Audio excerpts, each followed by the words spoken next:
one of our final questions, governments and organics.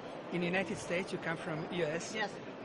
What is this situation today?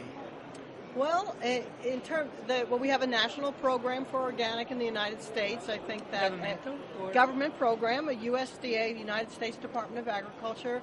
It's a law that was passed in 1990 and then implemented in 2002.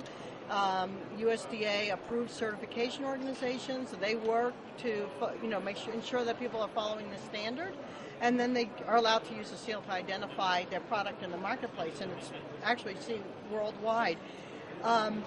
We have a lot of support for organic right now in the U.S. government. The Deputy Secretary of Agriculture is now Kathleen Merrigan. And Kathleen Merrigan was the one who wrote the initial organic law back in 1990 when she was working for Senator Leahy. And she was also the administrator of the Agricultural Marketing Service, which is the ministry in the U.S. that handles the organic program. She was the administrator of that program when that implementation regulation was done in 2000 and through 2000. So she now is the Deputy Secretary, second in command of the U.S. Department of Agriculture. She's very strongly committed to organic. She knows that regulation very well. She knows the community really well. And now the National Organic Program has become its own division in the U.S. Department of Agriculture. Before it was tucked away inside another department.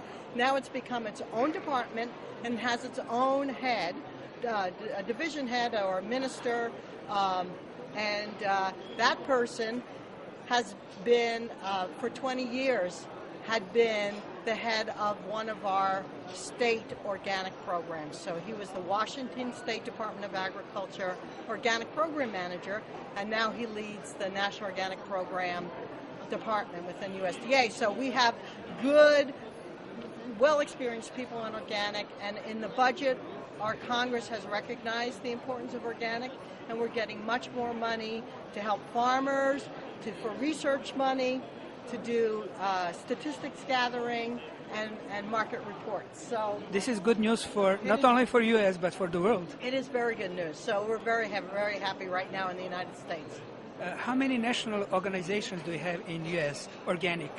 Is it more than one? Is there a cover organization? We have one organization in the U.S. called the Organic Trade Association, which represents all of the U.S., and it also has a Canadian division. So we have a Canadian division of the Organic Trade Association, and they have certifiers and producers and processors and traders all as members.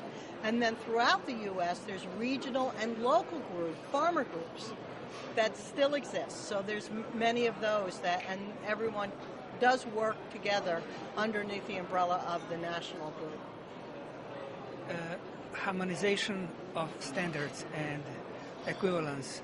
How much we can do from the organic movement itself to make the standards either recognized or equal, or to harmonize them to the level that they would not, in the present form as they are, be an abstraction rather than support to the organic trade from the continent to the continent, from the country to the country. That's a very important question, and I think that it's one of the barriers we do have right now in trade. And if I bring it back just to a moment to talk about fairness again, I actually think that the fact that we don't have equivalency and harmonization is really unfair.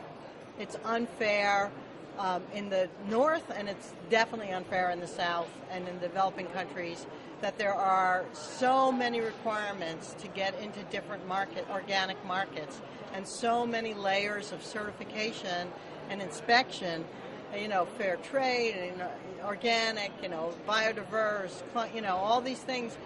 It's just an impossible thing to ask of marginalized farmers in the first place, that if they want access, they have good product, and we're stopping that. But IFOAM has a program that we've been working for a number of years. It's called the Global Organic Market Access Program. We're doing that with FAO, the Food and Agriculture Organization, and UNCTAD, the Commission for Trade and Development of the United Nations. We're partners in this program, and that's exactly what we're trying to do, is work within the industry and also with governments to break those barriers down and say, can we use some tools to just identify that conceptually we're the same, that our goals in terms of our standards are the same, and that the majority of our standards really are complementary or comparable. And so we don't have to be exactly the same to be considered organic. And also within IFOAM, we're reinventing our organic guarantee system, and we're going to do greater recognition of any standards that are developed for organic, and also any authorities that approve certification bodies, and perhaps even come up with a way to have a family of organic standards that are considered equivalent. Finally, organics in the third world. Well, I think organic is a promise for the third world. I think it offers a great opportunity not only for access to export markets, which is where most of the concentration is now, but also for domestic markets and for self-sufficiency. Organic methods are just more adaptable to different climate conditions, different geographic conditions. Scale is not an issue with organic, and in many cases, the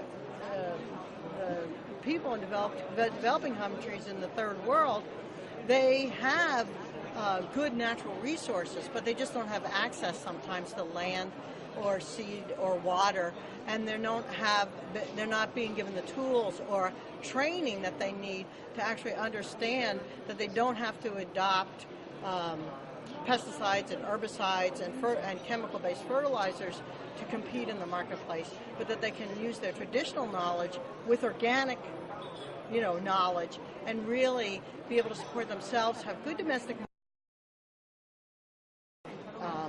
access to export markets.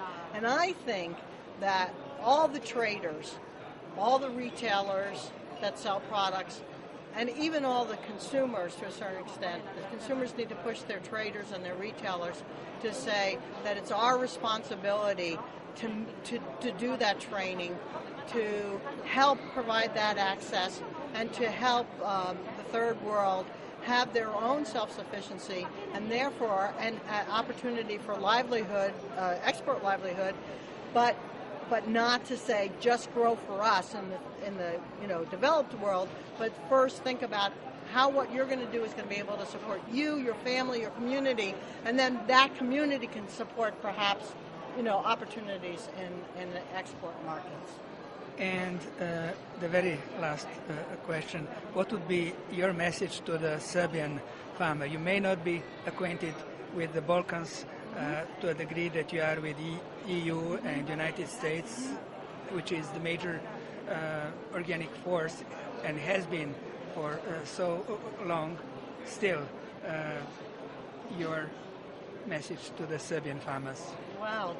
Well, I guess my message is, you are the salt of the earth. I mean, agriculture is culture. Agriculture, unites all of us. I mean, farmers are so very important. Our world actually revolves around the fact that we need to nourish ourselves, and we depend on the farmers for that. So the farmers should feel powerful. They should believe in themselves. They should have the confidence. There's obviously many obstacles to farming, but there's great networks to reach out to kind of connect with the global community, to share information and experiences. And I think that, especially for the organic farmers, to know that they're on the right path and that they're well supported globally by traders and consumers, and that we thank them for what they do, the farmers of Serbia. Thank you very much, Mrs. DiMatteo, and most welcome to Serbia. Well, thank you very much.